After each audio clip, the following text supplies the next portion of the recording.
في سنة 331 قبل الميلاد أسطورة الحرب الإسكندر الأكبر وقف قدام جيش الفرس، الإمبراطورية اللي عددها أضعاف جيش. المستشارين بتوعه قالوا له ننسحب، إحنا على الورق خسرانين، لكن الإسكندر ابتسم وقال جملته الشهيرة: أنا لا أسرق النصر، أنا أصنعه. ونزل كسب المعركة وركع الإمبراطورية الفارسية. But since you all wish to go, then all of you, go! Go home and tell them that your king, Alexander, conqueror of the Persians, Medes, Bactrians and Scythians. وبعدها ب2000 سنة القائد العسكري العظيم نابليون بونابرت بعد ما اكتسح أوروبا كلها وقف وقال كلمة مستحيل موجودة فقط في قاموس الحمق، وقرر يغزو روسيا في الشتاء، ونتيجة اتدمر جيشه بالكامل، وكانت دي بداية النهاية وموته في المنف.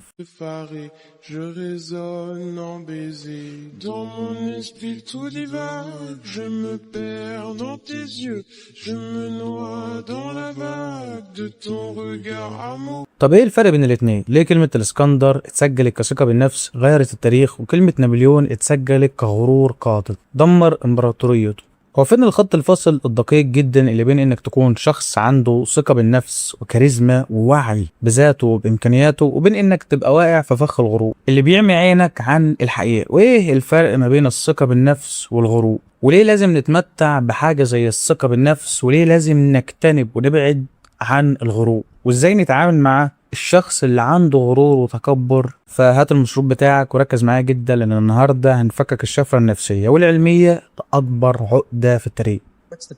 What's the moment of pleasure for you, Ispo? Oh, the greatest pleasure. Oh, when your break is and you go, swear it's that. Really? Yeah. Don't get too cocky, my boy, no matter how good you are. Don't ever let them see you coming. That's the gaff, my friend. You gotta keep yourself small, innocuous. Be the little guy. في علم النفس السلوكي في وهم كبير جدا عند معظم الناس ان الغرور هو مجرد زيادة في الثقة بالنفس، يعني فاكرين ان الشخص المغرور ده واثق في نفسه زيادة عن اللزوم، لكن الحالة العلمية بتقول عكس كده تماما. البروفيسور كارل دويك من جامعة ستانفورد وصاحب الكتاب مايند سيت بتوضح الفرق الجوهري بين الثقة بالنفس والغرور. الثقة بالنفس بتنبع من حاجة اسمها عقلية النمو، وشرحنا عقلية النمو دي كويس جدا في الفيديو ده، فبعد ما تخلص الفيديو ده يبقى شوف الفيديو التاني. الشخص الواثق بيستمد تقييمه من الداخل، هو عارف قدرته كويس وعارف كم نقط ضعف عنده ومش خايف يعترف انه غلطان او انه محتاج يتعلم. فالشخص الواثق من نفسه بيقول لك انا متميز بس اقدر اكون احسن، وانت كمان تقدر تكون متميز، وفي النهاية اللي بيجتهد اكتر هو اللي بيوصل للنتائج الاكبر والاعظم. اما الغرور بيطلع من حاجة اسمها عقلية الثبات، وبرضه شرحناها في الفيديو ده فيبقى شوفها يعني. وبيستخدم حيل دفاعية نفسية ان الشخص المغرور في الحقيقة بيعاني من هشاشة نفسية داخلية، ممكن نقول عليها عقدة نقص، لان هو بيكون مرعوب ان حد يكتشف نقصه فبيغطي ده باقناع العظمة. المغرور مش بيقول انا شاطر، المغرور بيقول انا الافضل ولازم الكل يعترف بده، ولازم اقلل من اللي حواليا عشان ابان كبير. يعني باختصار الثقة درع بيحميك، لكن الغرور مجرد فستان زجاجي سهل يتكسر باول نقد. تعال ناخد مثل حي من العصر الحديث عشان نفهم اللغز اكتر. محمد علي كلاي، كلنا عارفين جملته الشهيرة اللي كان بيرددها قبل اي ماتش: انا الافضل، انا اعظم ملاكم في التاريخ. I must be the greatest. I took up the world. I took up the world. I am the king of the world. Hold it. Hold it. You're not that big. Come on, man. Wait. I took up the world. كتير من الناس في وقتها اتهموه بالغرور والتكبر، لكن العلم والأحداث أثبتت إن دي كانت ثقة مطلقة مستندة لوارد عملي.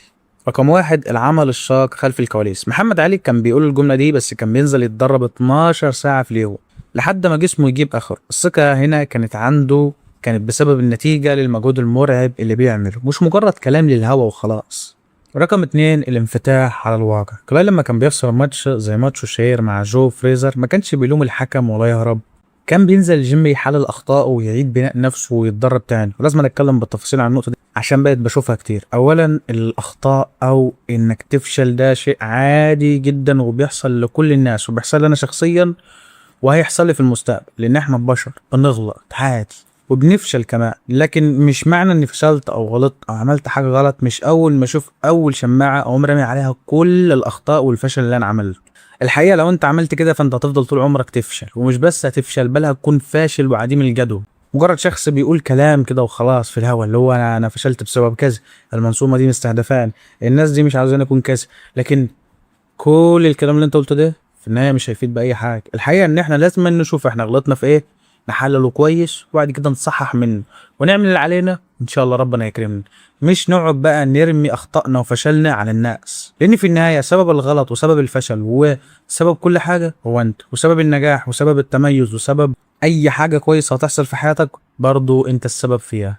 رقم 3، التواضع امام القضايا الكبرى. رغم كل كلامه الحماسي في الميديا، لما جه وقت المبادئ والاخلاق ضحى ببطولة العالم وفلوسه عشان موقفه من حرب فيتنام. اي نعم، محمد علي كلاي كان شخصية عندها ثقة بالنفس عالية جدا، لدرجة الناس كانت بتقول عنه ان هو شخص مغرور ومتكبر وشايف نفسه. لكن الحقيقة ان محمد علي من اكتر الشخصيات المحبوبة في عالم الرياضة، ومن احسن الرياضيين في التاريخ، ده بسبب المواقف الكتير الكويسه اللي هو كان بيعملها، وان هو شخص نفسه كان متواضع جدا. وبالنسبه للحاله بتاعت محمد علي كلاي دي، هنا العلم بيسميها الحاله دي هي الكفاءه الذاتيه. الشخص عرف امكانياته بالضبط، بيستفز منافسينه نفسيا لان هو شخص كان فصيح وكان بيعرف يتكلم كويس جدا، فكان بيستغل النقطه دي بشكل كبير، بس واعي تماما للواقع ومش عايش في وهم. يعني من الاخر نقدر نقول ان محمد علي كلاي عنده ثقه بالنفس مش غرور، لان الراجل فاهم امكانياته وفاهم امتى يبدا. هنبعد شوية عن المثل بتاع الثقة بالنفس، والثقة بالنفس سهل ان انت تكتسبها عن طريق الخبرات والمهارات اللي انت بتعملها وبتطور من نفسك فيها. وفي كتب كتير جدا بتساعدك انك تبني الثقة بالنفس، والامر مش صعب ولا مستحيل، بل هو سهل جدا. لكن الاهم من الثقة بالنفس هو انك تفهم معنى كلمة الغرور، لان الغرور ده شيء وارد ان انا وانت وكلنا نقع فيه، والغرور هو ألعن صفة يتصف بها الانسان. فالغرور والتكبر هما واحدة من أبشع وأقذر الصفات اللي ممكن تكون موجودة عند أي شخص في العالم. أنا هي سبب الغل الحمو والجوف ده. أنا إبليس بيقول لربنا سبحانه وتعالى أنا خير منه، من آدم يعني. أنا سيدنا داود يقول لربنا في الحديث القدسي يا رب كيف أصل إليك، فربنا يقول له اترك نفسك وتعالى. الأنا برضه هو ده مركز الأحقاد والغيرة والحسد، الغرور، الخيلاء. والإنسان ده مهما كان عنده إمكانيات وقدرات ومواهب، فالغرور والتكبر هو هيكون السبب الرئيسي في دفنه، بل نهايته هو شخصيا. وهناخد على الموضوع ده مثالين مهمين جدا في التاريخ، وهما نابليون بونابرت والاسكندر الأكبر. فهنرجع شوية عشان نشوف القادة التاريخيين ونشوف لحظات الانحراف النفسي اللي حصلت لهم بسبب الغرور. علم النفس السياسي بيطلق على حالة نابليون مصطلح دقيق اسمه متلازمة هوبريس، ودي متلازمة بتصيب القادة والناجحين لما يحققوا انتصارات متتالية بدون ما حد يعارضهم. نابليون في بداياته كان واثق في نفسه بشكل علمي، بيحسب كل خطوة، بيسمع لجنرالاته وبيقرا بيئة المعركة كويس. بس لما انتصاراته كترت، الثقة تحولت لغرور مطلق، بدأ يشوف نفسه فوق قوانين الطبيعة وفوق نصايح المساعدين. لما حذروه من شتاء روسيا المرعب، الغرور عماه وقال لهم الطقس لن يجرؤ على إيقاف، والنتيجة كانت كارثية بكل المقاييس. وهنا نابليون بونابرت وقع في فخ الغرور، وطبعا ده كان سبب نهايته. طب والاسكندر الأكبر، الاسكندر رغم شجاعته الخارقة كان عنده ميزة ذكية جدا في الشباب، كان واثق في قدراته بس بيمشي بمبدأ أستاذه الفيلسوف أرسطو، وكان شخص دايما بيسمع للجنرالات القديمة زي بيرمينيو، وبيعدل خططه بناء على المعطيات اللي على الأرض. لكن في آخر حياته لما بدأ يصدق إنه هو إله، استغفر الله العظيم من كل ذنب عظيم، ومنع أي حد ينتقده، بدأ الجيش يتفكك من حواليه وتوفى في سن صغير جدا. وسبحان الله الاسكندر الأكبر قال جملة غريبة جدا، قال وهي إن هو يفضل يعيش حياة قصيرة مليئة بالإنجازات والنجاحات، ولا إن هو يعيش حياة طويلة مليئة بالفشل والخسارات والذل. وبالفعل هو ده اللي حصل. الدرس العلمي هنا واضح، النجاح بيجيب ثقة، بس لو ما اتطعمتش بالتواضع الفكري، الثقة دي بتتحول لسم بيقتلك انت اول واحد. طيب ازاي تعرف انت عندك ثقة بالنفس ولا بدأت تقع في فخ الغرور من غير ما تحس؟ في 3 اختبارات علمية سريعة تقدر تقيس بيهم نفسك. رقم 1، اختبر ردة الفعل على النقد. لما حد ينتقد شغلك او رأيك، لو لقيت نفسك بتسمع وتحلل حتى لو اتضايق، ده ثقة بالنفس. وعادي جدا ان انت تتضايق، بس طبعا مش معناها انك مش هتسمع النصيحة. لكن لو لقيت نفسك بتتشنج بقى وبتهاجم الشخص فورا وتتهمه بالجهل او الهيافة، ده غرور. لازم تسمع نصيحة من اي شخص، بس بشرط مش اي شخص تاخد منه نصيحة. كل نصيحة تاخدها عايزك تقلبها في دماغك وتشوف النصيحة دي هل هي نصيحة حقيقية والشخص ده هدفه يفيدني، ولا الشخص ده هدفه من النصيحة ان هو يقلل مني او ان هو يتريق عليا وكده. فلازم تفهم النقطة ما بين دي وما بين دي، علشان مش اي شخص تاخد منه نصيحة، لان مش كل الناس هدفها مصلحتك. رقم 2 مصدر القيم. الشخص الواثق بيقارن نفسه بنسخة القديم، انا النهارده افضل من السنة اللي فاتت. انما الشخص المغرور ما بيقدرش ان هو يستمتع بالنجاح بتاعه الا لو كان افضل من اللي حواليه وبيقارن نفسه بغيره طول الوقت. اعوذ بالله من الانسان اللي بيقارن نفسه دايما بالناس، ده شخص غريب جدا، وبحس ان هو عايش حياة عبارة عن حياة متوترة ومليانة قلق وضغط نفسي. ليه ده اشترى، ليه ده عمل، ليه ده احسن مني، ليه ده افضل مني، ليه ده عايش حياة احسن مني، ليه ده ولاده احسن من ولادي، ليه ده كذا، ليه ده كذا. كل ده وهم فاضي، ودايما تلاقيه بيشتكي وبيتذمر وبيقول الناس دي الاحسن مني في ايه، وهم عملوا ايه عشان يوصلوا اللي هم وصلوا ده. ودايما تلاقي الشخص اللي بيقعد يقارن الناس بنفسه ده بيكون شخص حزين، وحتى لو كان انجح انسان في الدنيا فهيكون اسوأ انسان في الدنيا ومحدش هيكون بيحبه، لانه هو هدفه ينهي الناس عشان خاطر ان هو يكون انجح منهم. ده انسان مريض مش عنده غرور بس. لكن الانسان العاقل الناضج الواعي ودايما بيقارن نفسه، هل انا امبارح كنت احسن من زمان؟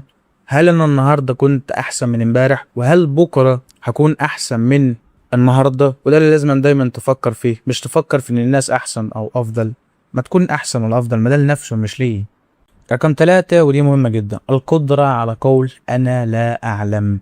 اقوى علامات الثقة بالنفس هي الشجاعة، انك تقول انا معرفش. يعني موضوع انك تقول انا مش فاهم او مش عارف، دي مش حاجة هتقل منك او هتحس ان انت شخص غبي او ما عندكش، بالعكس ده هتبين الانسان اللي قدامك ان انت عندك ثقة بالنفس وما عندكش مشكلة ان الناس تشوفك ما عندكش معلومة في حاجات معينة، لان احنا بشر مش كمبيوتر كل حاجة هسألك فيها هتجاوبني عليها. لا اكيد ده مش كلام واقعي طبعا. لكن الشخص المغرور مستحيل يعترف بجهله، اي حاجه بيفتي فيها، كل موضوع ده لسبب معين عشان يسد عقده النقص اللي موجوده عنده. ودايما بشوف الشخص المغرور هو انسان عنده عقده نقص كبيره جدا. وفي النهايه افتكر دايما المقوله النفسيه الشهيره، الثقه بالنفس تجعلك تصعد القمه، اما التواضع فهو ما يجعلك تستقر عليها.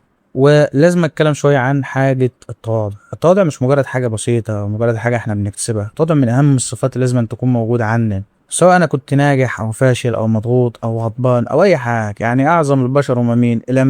الانبياء هم اعلى البشر، ودي حاجه ما نقدرش نختلف فيها، لان هم الناس دي باختصار شديد كانت اكتر ناس عندها تواضع. سبحان الله، الانسان الناجح دايما تحسه في كميه تواضع كبير، وحتى لو كان ناجح مغرور هيكون ناجح مكروه مش ناجح محبوب. ودي الكراهيه اسوأ من الفشل، الناس تكرهك بدون سبب. لكن الانسان المتواضع دايما بيكون محبوب. فالتواضع من الصفات اللي لازم تكون موجوده عندك اكتر من الثقه بالنفس واكتر من الغرور. ما تلاقيش انسان عنده ثقه بنفس الا وعنده تواضع، لان التواضع من اكتر الصفات الحميده اللي الانسان لازم يتصف بيها. وانك تشوف نفسك اعلى من حد، او انك تشوف نفسك متميز عن البقيه، او ان انت احسن انسان في الكون، فاحب اقول لك من دلوقتي انت انسان موهوب. خليك دايما واثق في امكانياتك، اسعى وطور من نفسك زي محمد علي كلاي. زي ما قلنا هو كان بيعمل ايه عشان يقول الكلام اللي هو كان بيقوله ده. بس حافظ دايما على تواضع الفكر عشان ما تقعش في الفخ اللي وقع فيه نابليون والاسكندر الاكبر. وبس.